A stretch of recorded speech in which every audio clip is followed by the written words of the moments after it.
This is Brad Buckner, sharpensbest.com down here in Denver. It's a beautiful day. It's blue sky and everything, but it is only 21 degrees out here. So if you're out here very long, you probably would get a little bit cold. You know, just sitting here playing with one of the knives. It's a cold steel knife, actually. It's a pretty cool little knife. And so anyways, I was just thinking, you know, you guys need to come to the Denver Tanner Gun Show this weekend. And I'm not going to give a date. It's this weekend, tomorrow.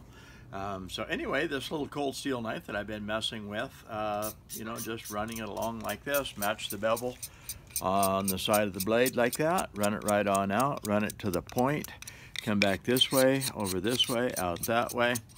In the end, I touch it just as light as I can, flip the knife every pass, 20 passes, 10 on each side, that would be good. I get a little impatient, so just like this, okay?